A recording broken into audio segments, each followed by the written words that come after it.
Hey, everybody, here we are with Garrett Berry of the Empowered Living Church. Excited to have you here joining us here for a wonderful conversation, Leadership Talks. We're having a conversation about mental health, what it means in society, being a Christian as a leader. And so we gathered together a wonderful group of pastors from throughout the Charlotte region, and also North Carolina. Let me be broader than that. The Robert O'Neill extraordinaire is further out than Charlotte, North Carolina. So I'll let these young men go ahead and introduce themselves, tell you what church they're from. Again, I'll go last. So go ahead, Mr. Robert O'Neill, if you could, please, kind sir. Yes, sir. Pastor Robert O'Neill from Shepherd's Way Christian Church in Zebulon, North Carolina. And we've been pastoring there for going on 5 years. Awesome. And Roosevelt Moss. Yep, Roosevelt Moss, pastor of the Metro Church right here in Charlotte. And we just celebrated 8 years last month, and excited what God has in the future. All right. And yes, sir, Pastor Mitchell Blue. Amen. Good evening, everybody. Pastor Mitchell Blue, senior pastor of Uncommon Church here in the city of Charlotte, North Carolina. We are a church plant a little over 3 years old, and glad to be a part of the conversation tonight. Glad to have each and every one of you. So this is one of those conversations that I like to deem as intense, seeing that, but really right now, there's so many things going on in America, and I think it's become more prevalent as we move along in this pandemic, that mental health is a real issue. I myself was shocked. I went and I was sitting there having a conversation. I decided to be holistic in approaching health. I rejoined the gym. I started to become a vegetarian. I've been getting up before dawn and praying at length. It's been a lot easier because it gets dark later. I thank God for that. But I've been getting up for dawn and praying in the practice of what Jesus did. And I remember when I was in grad school and at Harvard College, the undergrad, over 65% of the students actually seek some sort of therapy. And I was like, wow, because of the pressures, I guess, of life. And so it's common practice. When I was in grad school, I filled out I used all of my healthcare while I was there in Cambridge. And I went and saw a therapist for the first time. And I was mad because they get paid so much for me to talk to them. Well, all I did was talk to them. But I felt good after I talked to them. And I realized that it was therapeutic. It was good for me to have that conversation. Although I understand why they get paid to listen to me talk and not give me any feedback, but whatever. But it felt good, and I felt like I got some things off my chest. And recently, I decided to do it again. And while I was there, I reflected on my mother's passing, which has been a few years now, and I started to tear up. And I was like, "Whoa!" I've been so busy. When my mother passed, I was planting a church. I've been going forward without dealing with the symptoms of dealing with her passing, the emotions that comes along with that. And so I found out I have work to do. But then I realized that, as I talk to other pastors regularly, we talk to get things off of our chest because there's a lot going on that we're dealing with. So I thought maybe as a whole, society as a whole, it kind of needs to have these type of conversations. And as leaders, I thought it was good to reflect on what we've experienced dealing with people in the community and society. There is an election that's taking place right now. I talk to other pastors, and I'm hearing some feedback from someone. I hope it's not me. And so there's some pastors. As pastors, we get a lot of variety of conversations. We get to talk to people from different walks of life. Some of us may be counseling people, and others may just be in our own interaction. So we're having this conversation today about mental health and what that means. And so I just wanted to let's get started. I got some background information here that I pulled up to help us get it started. Mental health conditions are disproportionately affecting specific populations, especially young adults, Hispanic persons, Black persons, essential workers, and unpaid caregivers for adults. This is from the CDC. And I want to put a point there as unpaid caregivers for adults. And that's unique because now with seniors having to stay home, other people are having to come and be caregivers for them that weren't doing it prior to the pandemic. some extra strain. They also said elevated levels of adverse mental health conditions, substance use, and suicidal ideation were reported by adults in the United States in June 2020. The prevalence of symptoms of anxiety disorder was approximately 3 times those reported in the second quarter. See, so it's something that even the professionals are studying. Now, we are not professional mental health care givers, but we've been quite often called to counsel people in times of need. The prevalence of symptoms of anxiety disorder was approximately 3 times those reported in the second quarter. And what we're seeing is that professionals are having to deal with this even more so, and they're studying it. Suicidal thoughts was also elevated. Approximately twice as many respondents reported serious consideration of suicide in the previous 30 days than did adults in 2018. And so that gives a little background. Let's get started with the conversation today. Just generally speaking, Robert, get us kicked off. What's your first thoughts when you talk about mental health?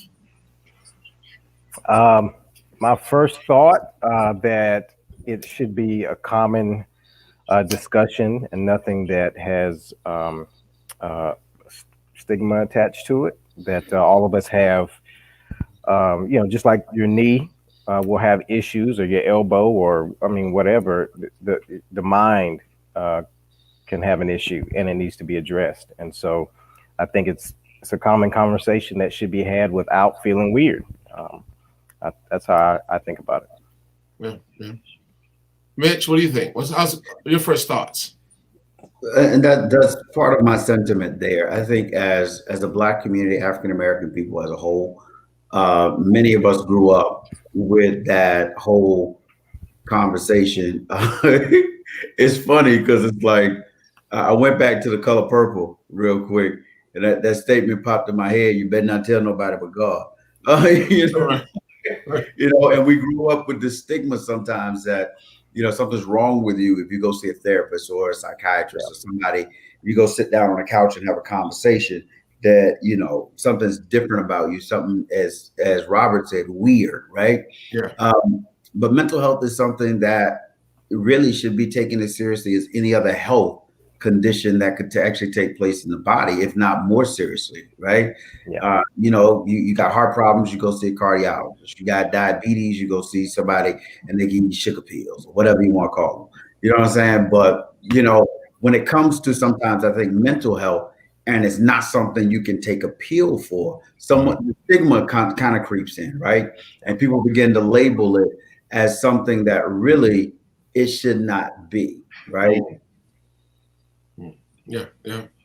And Roosevelt, we'd like to join by Pastor Theo Schaefer as he joins the dialogue. But Roosevelt, what are your first thoughts on, and I'll ask you, Theo, the same question, your experiences. What are your first thoughts about mental health? Well, I think that all of us struggle with mental health in some way, shape, or form at some point in our life. I think it's something that none of us will escape. There's too much happening, too many experiences that we go through just as human beings for all of us not to need somebody to talk to. I know there's different levels to mental health, and I'm not trying to put us all on the same level, but I'm saying that to say that it should be something that we're willing to talk about. I know in the Black community, it's not something that we deal with. It's almost as if we don't believe that it's really real, but it is, and it impacts us in ways sometimes that we don't realize sometimes until it's too late.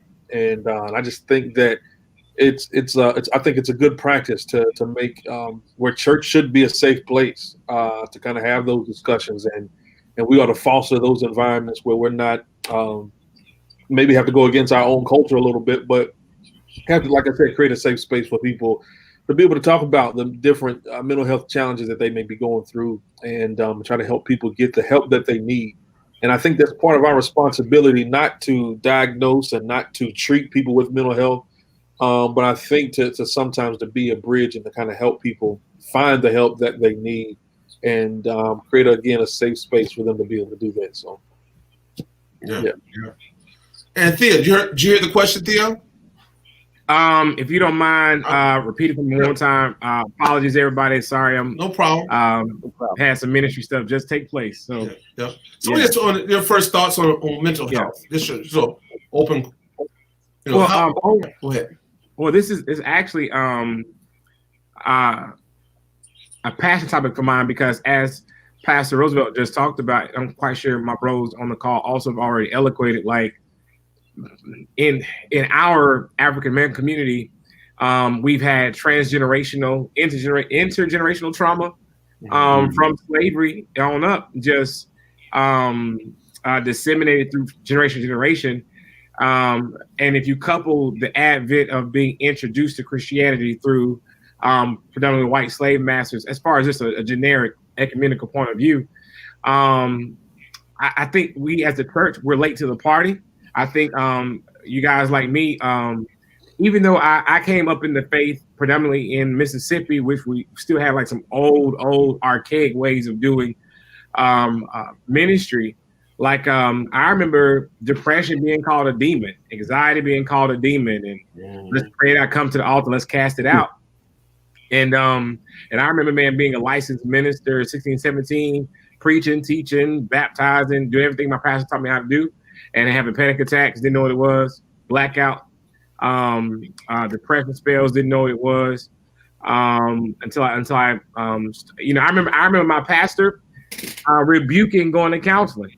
And I remember him saying, and it wasn't his fault. I mean, he was just replicating the same models that was, you know, given to him. And he was like, you know, if you have a problem, come to me. You have a marriage problem, come to me. Like saints shouldn't be going to counseling and therapy. We were just ignorant. We were, not him. We were, as a culture, just ignorant.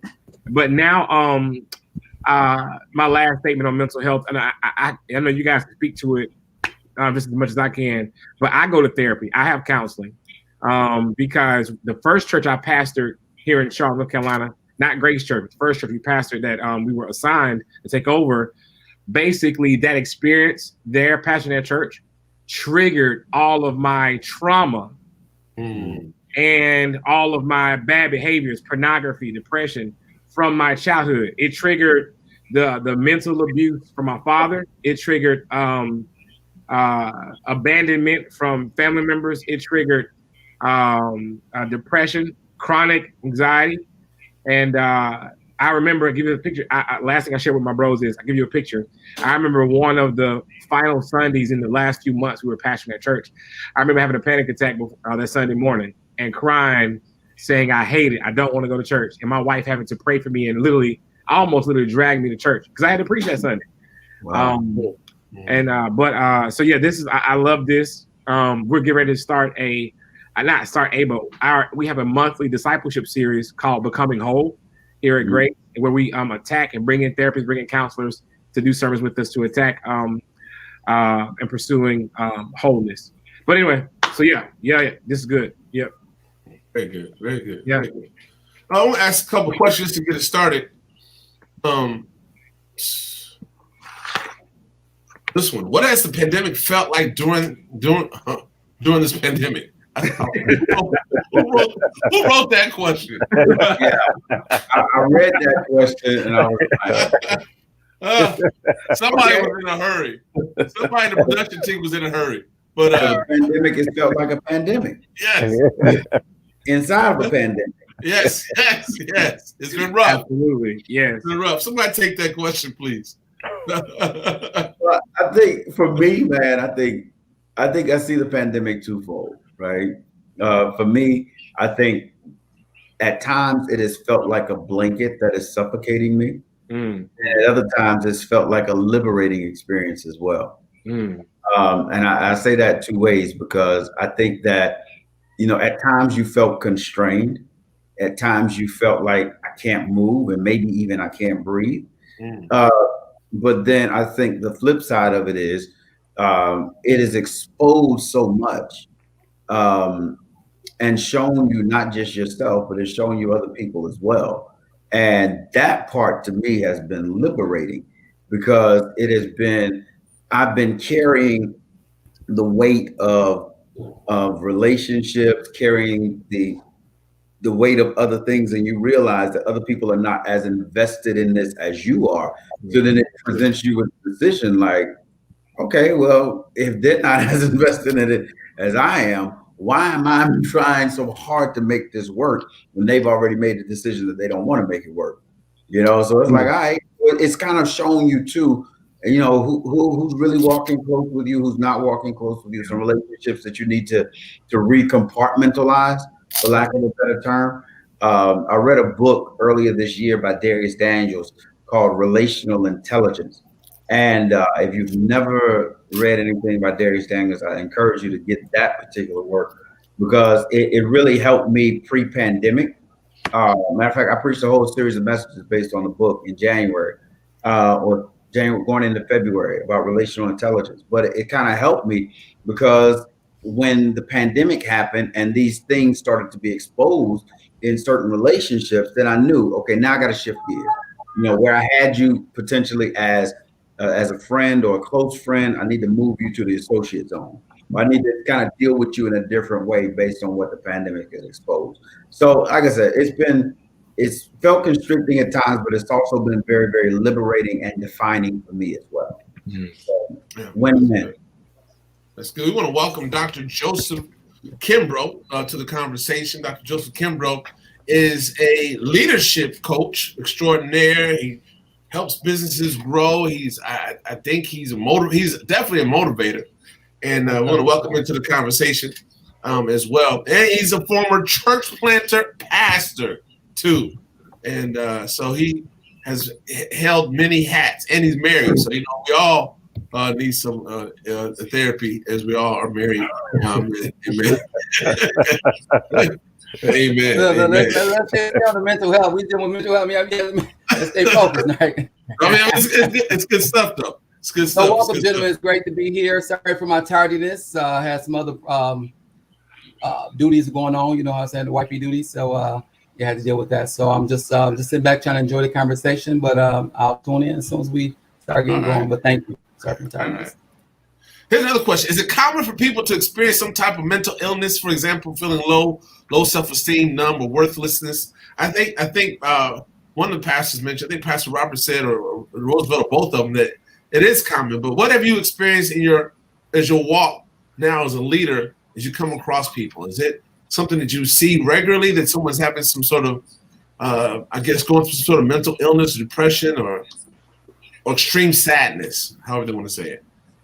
Sure, all the above. They're our congregants based on a lot of what's happening to them, or they're concerned about the future, whether it's their job, whether it's their relationships, spouse or children.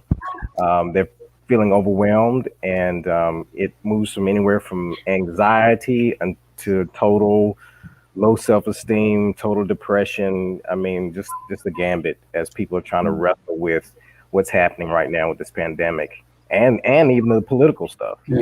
All of it is really stressing. Yes, yeah, big time. Somebody else. Yeah, I think that anybody who claims to be unbothered by 2020, I'm not sure if they're being 100% honest. I think that from start to now, from February, from Kobe to now, there's been so much happen. Did you just say Kobe? Yeah, I said Kobe. Yeah, I think that's real. Yeah, I said it was real. Yeah, but what I'm saying is, from Kobe to now, from that event to now, it's been one thing after another. We've lost so many civil rights leaders. We've lost so many people that we've looked up to, and that's before we get to how COVID has impacted the people who are closest to us and our families. And so anybody who says that they're not affected and haven't had some low moments during this season, I'm not sure if they're telling the truth. But here's what I've learned is that some people who don't know what they're experiencing, and they don't know how to articulate what they're experiencing. So that provides a barrier for them to admit that, man, I might be fighting some depression right now, because they don't know how to, they don't know. They just don't know. And so I think it is, and I think sometimes also not only is ignorance a challenge for sometimes, but pride as well. We want people to think that we got it all together. We want people to think that, oh man, we riding high through this whole pandemic. When the reality is that all of us are on some level are having some ups and downs. This has been a roller coaster. I have gone personally. I'll speak for me. I've gone through just about every emotion there is possible over the course of the last 7-8 months through this whole season. And so it's definitely possible. And I think all of us got something that we're struggling with. I think the question is how do we kind of identify it, man, and start not only identifying the issue, but identifying how we can get some resolution. Right. Joseph, jump on in, man. Well, my thought is that COVID-19, I guess you say since God allowed it, right? He's not the author of it, but since He allowed it, I think we forced to deal with ourselves, because now you can't just escape and run. You have to actually deal with issues. I think married couples are dealing with issues because before everyone had the different schedules, people are going from here to there, busy. But now when you be forced to sit still and deal with real and relevant issues, you can't just go off to work. You can't just go here and there. You have to actually deal with those areas. So I think it's really uncovered a lot of things that people have been really dealing with. And so a lot of times you probably be arguing with people on one matter, but then you have to really deal with the mental or illness or issue that people really have, things like that underlying thing. No matter what it is, I think it brings the surface, it's allowed us to bring the surface what's really going on in our homes, in our marriages, and within our children. I think there's been a real opportunity to start really honestly dealing with mental illness to another level, outside of just saying, why are you crazy? What type of craziness, Right. what type of dysfunctional, are you OCD? Are you OCDP? Are you ADD? You start looking at your darn kids, are they ADD? You see they ain't sit at the computer more than 20 minutes. They ripping and running downstairs. You like something going on. So I really honestly think it's been a eye opener for all of us. And I think even for the pastors, those who are pastors, I think it took a lot of burden off you as well to say people had to start really dealing with their real issues they have going on at home, because you can't run there. They have to actually be that person for themselves now to deal with their own real issue. I'm not going to just counsel you, but there's some other root issues. So I think it's just been an eye opener for everyone in this hour to bring those things to surface. I'll be candid. Me and my wife just went to counseling Thursday, and from the north, I would never tell people when you go to counseling, it's like you must be in the midst of must have some issues. No, we go to counseling because it's a healthy thing, and the counselor was able to bring up some stuff that I was sitting there looking like, hope she ain't watching this. The blood, right? She probably was thinking, we started dealing with her, right? So I was like, you gonna need more counseling, man. Yeah. So she was like, she was like, yeah, we need you. So he started, dealing with her underlying issues, And so I think it was an eye opener for us all, to really deal with self, deal with you. Yeah. Yeah, you raised your thumb up, Theo. Why'd you raise your thumb up when he was talking? Because I'm giving this man of God hallelujahs and amens and everything. Yeah. A lot of times, not us particularly on this awesome panel, but a lot of times, man, like we get around other faith leaders and other prominent pastors or whatever, and we start having a peeing contest, and we do the same things we do in church. Like Lecrae said with church clothes, like the church has become a museum for the perfect and not a hospital for the broken. By the way, everything I say now, I say all the time.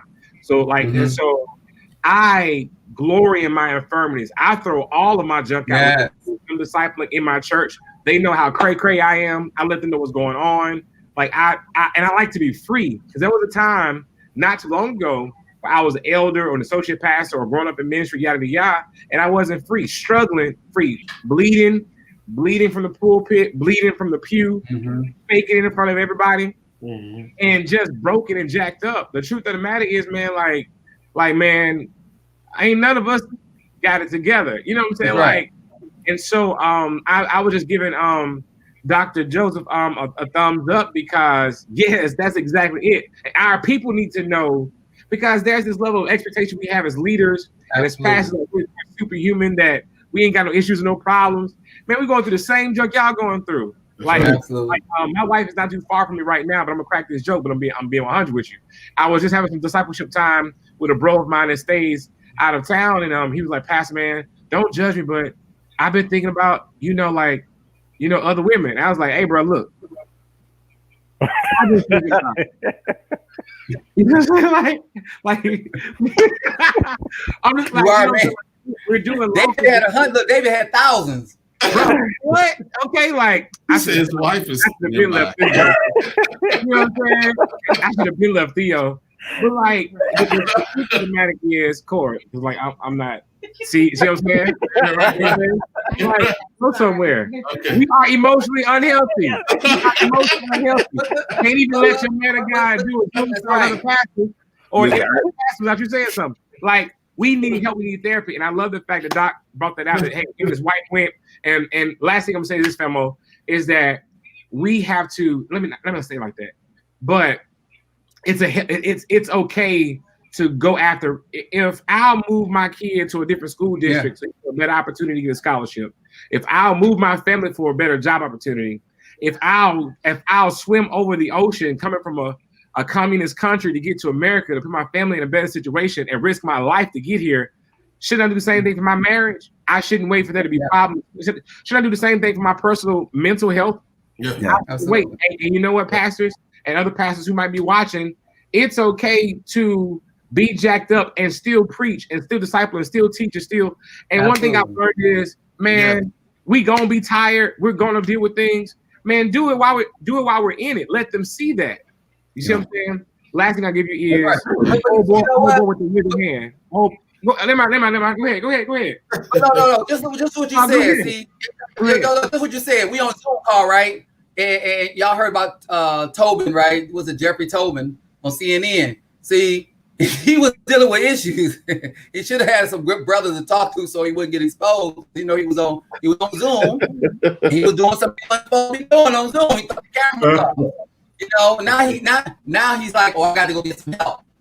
So you need to start getting help early before you know. Long time ago.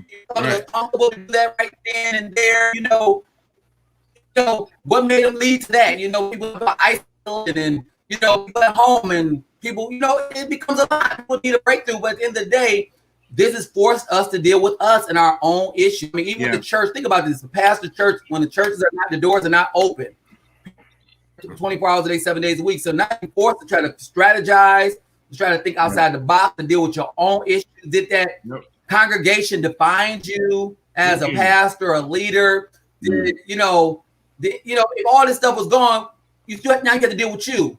Right? Are you still that great man of God without having thousands around you? You know, or did we allow that to affect us to some degree? You know, so this has been like a huge eye opener to deal with mental illness and deal with your own mental state and how you are, how you think, and why you think the way you think. Well, who said it had to be done a certain way? We would like to have thousands around us to have that problem, but the question here, who wants to tackle this one here? As a black man, do you think stress is increased because you are a black man in America? If yes, why? I think the question answered itself, didn't it? Yeah, I believe so. I think that's without saying. I think we'll say it so people understand it and appreciate it. Well, I mean, so look at the climate, right? So look at the environment in which we live in, what's happening to us as black men that has been happening anyway. It's just now in the Instagram, Facebook, cameras in hand type, environment. It's now more visible, it's public, and it's being shown to everyone. But I mean, the reality is we're hunted daily, right? So as a black man, do I feel like I'm under stress? Yeah, I feel like a deer in the wood in hunting season, and it's wide open, but there's no end to hunting season, right? It's year round. So that's how you feel. You have your head on a swivel. You're maintaining, or trying to maintain some level of decorum, but at the same time, there is this underlying anxiety that exists. And you try not to, as pastors and preachers, we quote the scripture, be anxious for nothing, with everything in prayer and supplication, make your request known unto God. Well, my request is, Lord, let this racism stop. Let me get home safely today, right? Let me get back to my family and my kids. So though we say we don't live or should not live under that pressure or under that anxiety, it does exist. It is heightened and increased. I believe that the political structure and the tension that has been caused in the White House and even the peripherals, because I don't just blame it on 45. I think it's him and the peripherals that kind of perpetuate this tension, for lack of a better term. Well, my thoughts on that is that we needed a 45 to bring it to surface. You know, God allows people to be in position for a certain reason. And so I think it's allow us to be honest and candid with our white counterparts. You know, it allowed us to be able to express what we're really going through, including our spouses and children. You know, they get to understand, and it's like we no longer have to like, this ain't something we need to talk about. Now we get to talk about it at work, you know, and not feel like, ooh, we shouldn't talk about this subject matter of racism, or, you know, we could talk about it to neighbors and talk about, you know, injustices and really see. And also, I think they also define the church. If this hour, talking about racism in America, this defined the church like never before, where we really stand and where people's hearts are really at. Because when Barack Obama got in office, they already, you know, some churches saying, oh, this is going to, you know, the end of the world. But this here has allowed a lot of things to surface. And I think for us as Black men, allow us to be more candid how we really feel. And we ain't got to sit there and be like, you know, that's good. Move on, you know, surface level stuff. That's good. Robert, who was speaking? I'm sorry, go ahead. No, I was just going to say that I think it was James Baldwin that said to be a Negro in this country and relatively conscious is to be enraged almost all the time. All the time. And I think that was true then, and I think the same is true now. And as the brothers mentioned, I think 45 just brought a lot of this stuff out to the forefront so that we can see it, and it forces conversations that ordinarily people could run from, people could kind of shy away from, but because it's so out front and it's so out in the open, because so much of it is caught on camera, it forces conversations. Right. But here's the tricky part about it. It doesn't make me any less angry. And so I got to find a way to find somebody that I can talk to deal with that anger, so that anger doesn't lead me to a place that I'll regret. But I think a lot of that plays off each other. Is as Blue mentioned, you know, having those relationships with people that we can talk to, that we can confide in, getting the help that we need before the issue becomes an even greater issue. I think it's all critically important right now. I think one other thing that's kind of been, I think it's one other thing that's kind of been identified as well, and I think our brother Dr. Kimbrough, I think his name is, kind of illuminated the fact that, you know, we can begin to have these conversations at work, but even that becomes a double-edged sword, I think, at times if we're not careful, right? Yes. Because what we want to have, we want to have the liberty and the freedom to have the conversation, but then I don't want to be, you know, interrogated like the last black unicorn. You know what I'm saying? That happened. Yeah, that's true. That's true. You know, that's true. Because I mean, it's just as the black guy in the office. Well, Mitchell, how does this make you feel? You know, you know what? People talk about. That's good to talk about that. I think that's good to talk about that. People have been going around saying, "How does it feel?" You be sitting there like, for real? Like, I really shouldn't have this conversation. You know? I mean, but you can't get to a point where you're not the. I'm at a point I don't want to educate everybody over and over and over again about how it feels to be a black person in America. Right. And I struggle with, how do I need to continue to be the educator, or can I just like say, can you read about it or go get a book? But I think it's, well, how about you just open your eyes? Maybe that's what we should say. Open your eyes. I don't know.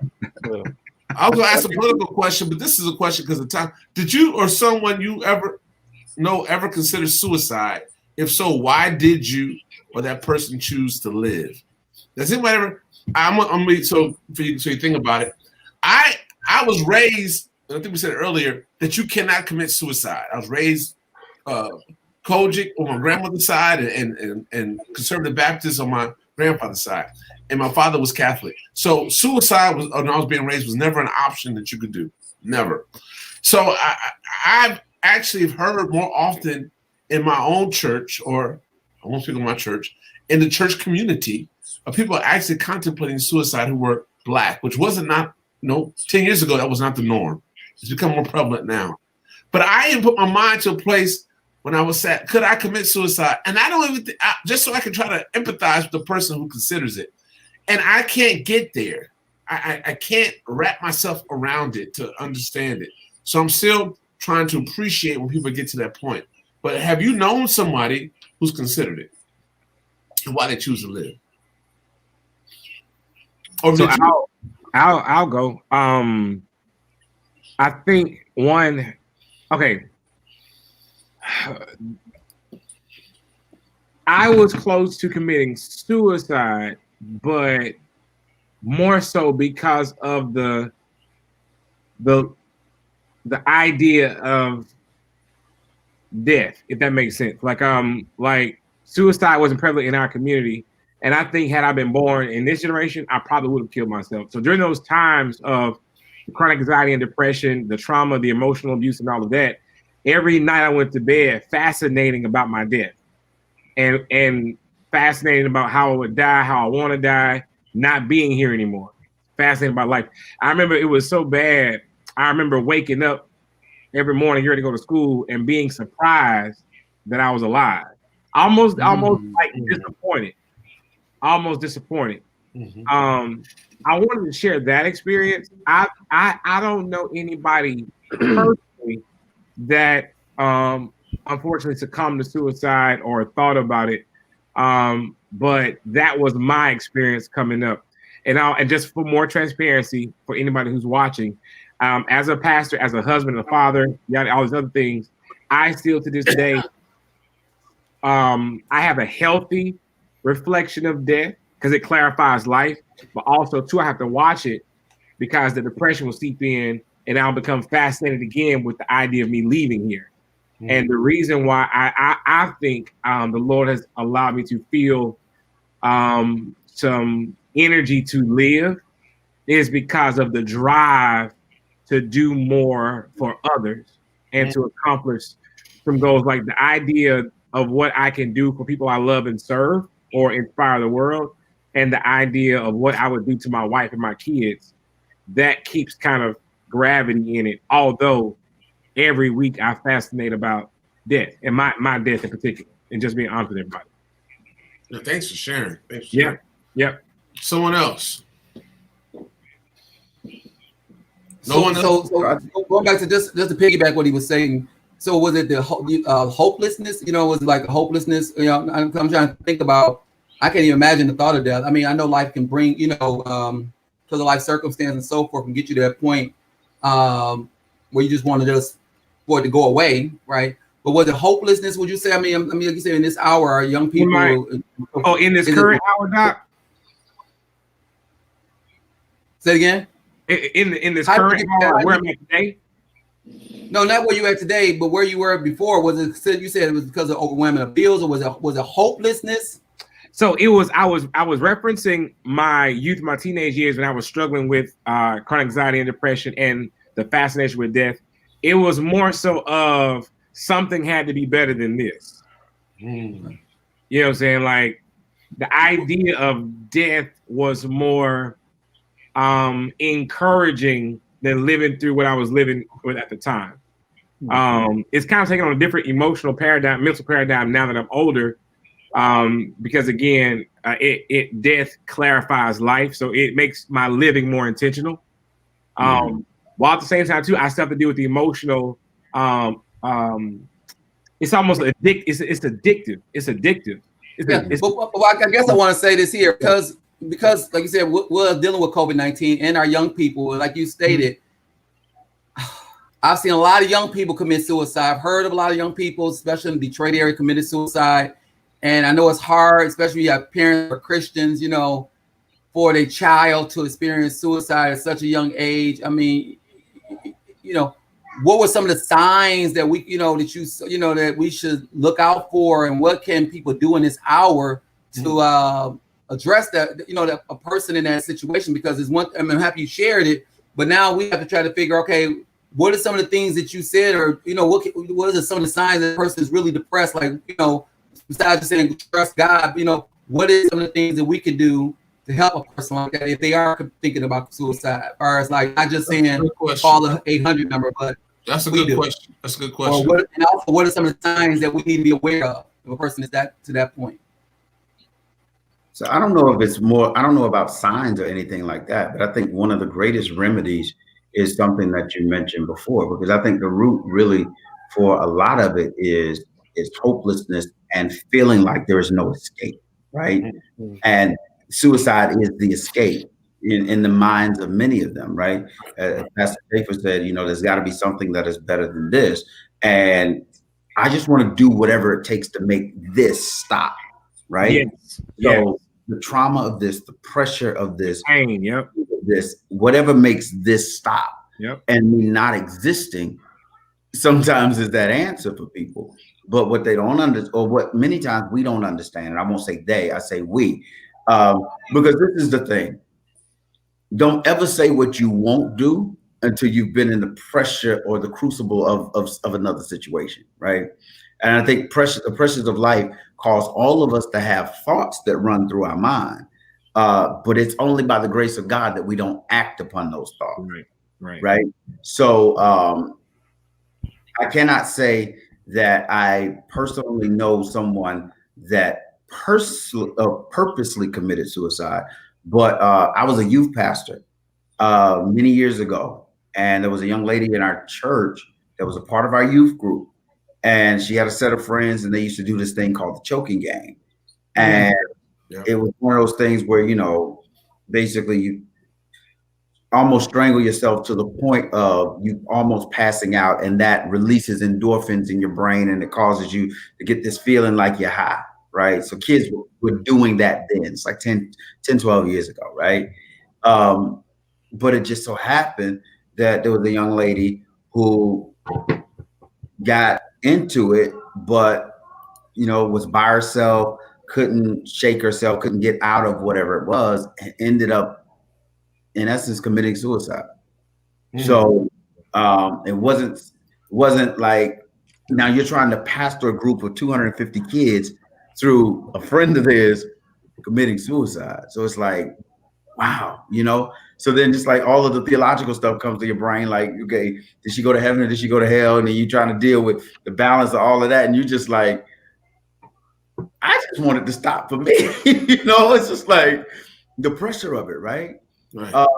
So I understand how an individual can get to a point of hopelessness, but I think us as pastors and us as religious leaders and those that are encouraging and mentoring and counseling other people, we have to find a way to restore the hope, right? And deal with that.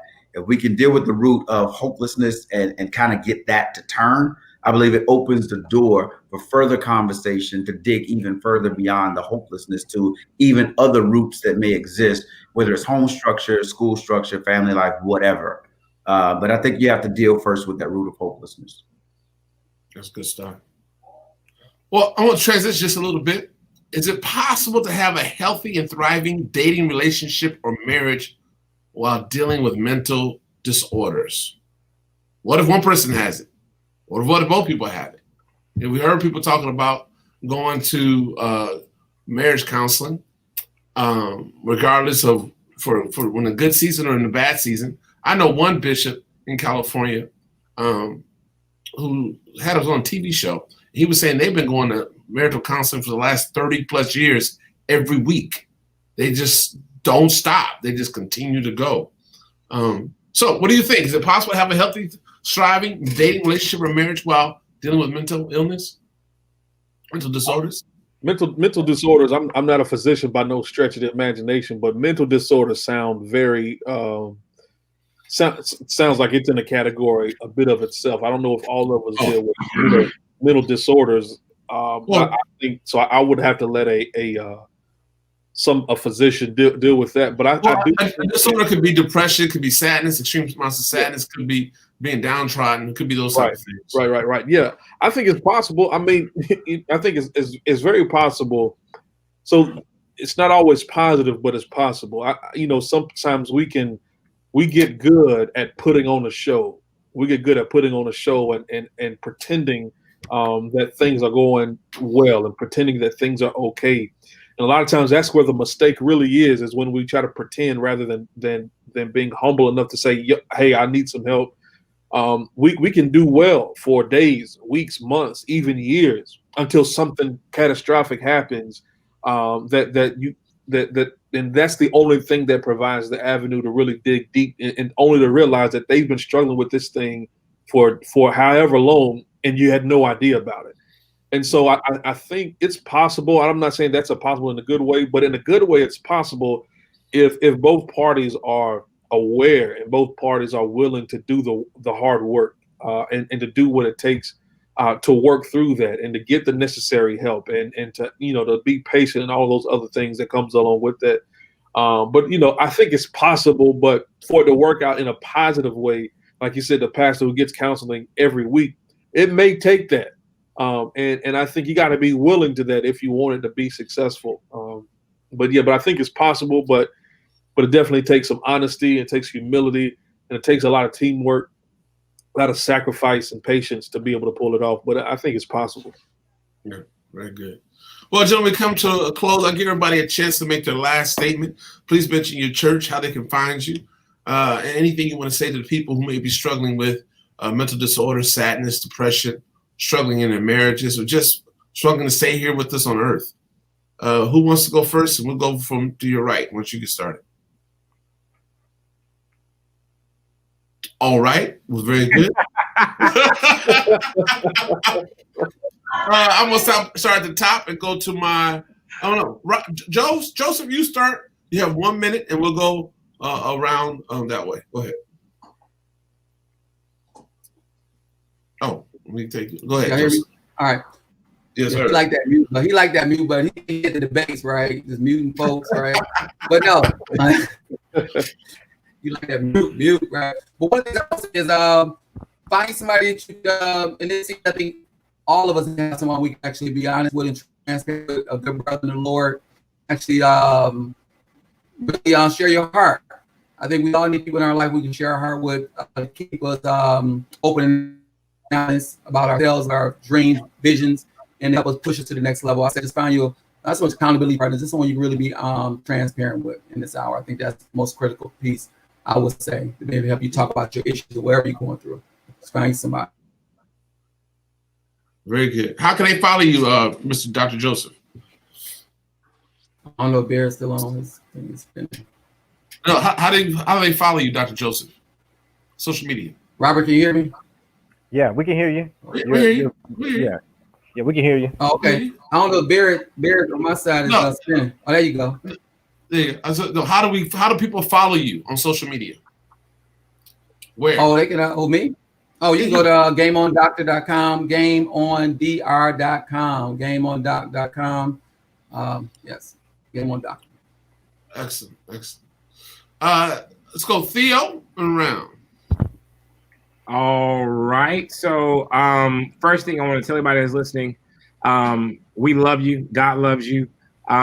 Any part of North Carolina or Charlotte area, Concord, these great pastors and great churches are here to serve and help you. You're not alone. You're not by yourself. You don't have to go through anything alone. There is help, and we're in this thing together. Reach out and call, and God's got a plan for you. He hasn't given up on you. We don't want you to give up on yourself. Okay. My name is Pastor Theo Schaefer. I am the lead pastor of Grace Church Charlotte. You can find us on our app. Just go to your Apple Store or Google Play Store and download the Grace Church Charlotte app, or go to graceclt.com, and we'll be there to serve and walk alongside you and offer you some support. All right? God bless. God bless. Pastor Roosevelt Moss, the third. Yeah, I definitely want to echo some of what Theo mentioned. Is I just want everybody to know that God never intended for you to do life alone. Right. That He never intended for you to go through any season, let alone this kind of season by yourself. But I believe that God will strategically send people into your life that will help come alongside you and be what's needed in that season in your life for you to be everything that God has called for you to be. But I want us to understand that as intentional as God is about sending them, we have to be just as intentional about identifying them and allowing them to be who God wants them to be in our life. And I just want to challenge you, don't isolate yourself. That's a trick of the enemy. It's a trick of the devil to live life and go through life in isolation. but do life together. I preached a sermon this morning called "We're Better Together," and it's not just a sermon, but it's really something I truly believe in. And because God sends people into our life to kind of help us, especially in our lowest moments. And so, just want to encourage somebody out there. Theo said, "Listen, we got some great pastors on this call and others around the city and in the state and our nation. Connect with somebody so that can help you if you're struggling in any area that can help you or point you in the right direction for the help that you need." I'm Pastor Roosevelt Moss from the Metro Church of Christ right here in the beautiful city of Charlotte. You can find us at using our handle at We Are Metro CLT on Facebook, Instagram, and YouTube. You can also find me at Roosevelt Moss as my handle on Facebook and Instagram, and newly on Twitter. And so we want to invite you to be a part of what we're doing if you're ever in the area, or if you're ever online on Sundays at 10:15 a.m. Search is on there, man, and we got a word for you. But thank you so much. Appreciate you, Pastor Barrett. Thanks for the invitation to be on the call. Man, Pastor Mitchell. Thank you. So I'm the lowly Pastor Mitchell Blue for the Uncommon Church here in Charlotte, North Carolina. Listen, I think really I want to just tag this as we go. I think we talked a lot about other people tonight, but as pastors and shepherds, I want us to know too, as well, for those other pastors and shepherds that may be watching, I need us to be free from the burden of trying to be all things to all people. Okay. I think sometimes we run into the challenge of, well, if people have mental health issues, we need to have all the answers, right? Where the reality is there's some things that we can counsel as leaders. There's some things that we can pray about as leaders, but then there are other things that people need to seek professional help with, right? Not to say that we are not ministry professionals, because we are, but there are other things that I believe require not just the prayers of the righteous, but also the counsel of a professional. All right. So I want us pastors not to feel the burden and the weight of not being able to say the words, "I don't know," or "I don't have the answer." Right. But be willing to use those words courageously, and then refer people to resources that can help them, whether they're faith-based Christian resources or secular resources. But just be free and don't wear that burden of, "I gotta have an answer," when the reality is there's some things that you will not have answers for. Yeah. In the name of the Lord Jesus. Amen. Good. Pastor Mitchell Blue, Uncommon Church, Charlotte, North Carolina. You can find us at uncommonchurchclt.org is our website. Uncommon Church CLT, I think, is our handle pretty much on everything, Instagram, Facebook, and I don't know if we're still doing Twitter or not. We probably are, but I don't keep up with it. So yeah. Pray for Pastor. All right. Love y'all. Thank you again for that, Pastor. Yeah, you gotta get down with Black Twitter, man. Pastor Robert O'Neill. Well, guys, want to say, without sounding sappy or highly emotional, but I really do love you all, and thank God that we're able to have moments like this just to talk about things of ministry, what we're dealing with, and what some of our congregations are dealing with. Barrett, thank you for putting this together, and I really, really appreciate you all. I will say that I agree with everyone on the panel today, that all of us are in need of some type of holistic treatment, if you will, to make sure we're healthy as we minister. But to those who are listening, as you can see, we have no shame in our game. We believe in dealing with our own health mentally. And we're praying for you. If you're watching this, a pastor or just someone just happen to watch, you should too. You should take care of your mind, your health, whatever is necessary. Blue, thank you. I'm released. I'm free. I ain't trying to be all things to all people. I quickly say, listen, I'll do what I can, but we will find you somebody who can help you, because they're just it's so much going on in the world. So thank you all. Dr. Joseph, thank you so much being a part of this panel. Hey, man, I want to thank everybody for tuning in. We'll come back every Sunday at 7 o'clock with Leadership Talks. But this has been a wonderful panel. And I want to share this with you. I was talking to a pastor in the Michigan area, and he was telling me that, Michigan, that some of them are going back into church and service, and he decided to pull back out from going into service, but he found himself by himself doing online church, and it's been a major strain on him to a point that he just kind of wants to give up, but he's going forward. And what I'm hearing from him, and I'm hearing from other people around the country, especially pastors, talking to pastors right now, that I want you to know you're not alone. There are other people around you. We are all in the same position. And now the main thing for us to do is to make the main thing the main thing, and that's our service to the one who called us out of darkness and brought us to his wonderful light. If we can maintain focus on that, we'll get through the season of a pandemic collectively together. And we're here for you. There's 5 of the wonderful brothers here who've got great experiences that can share and speak into your life, or just have somebody to speak to share your thoughts. And we all keep the same promise that we keep those things that are shared with us as pastoral care to us as well.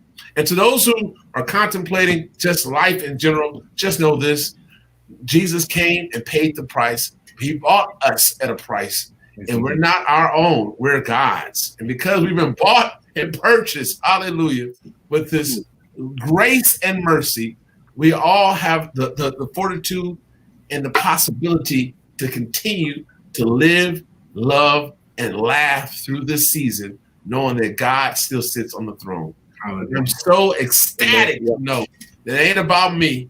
It's not my church. It ain't even my ministry. It's me answering my call for the one who called me from darkness and brought me into the light. I want to thank you all for joining us.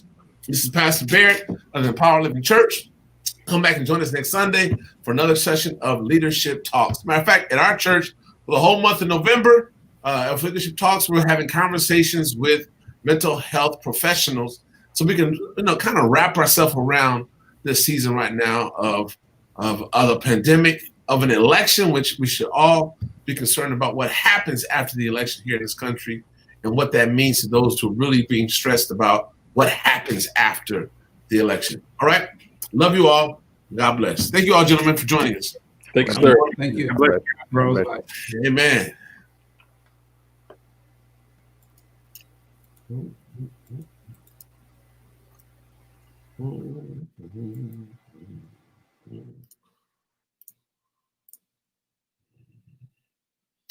Be blessed.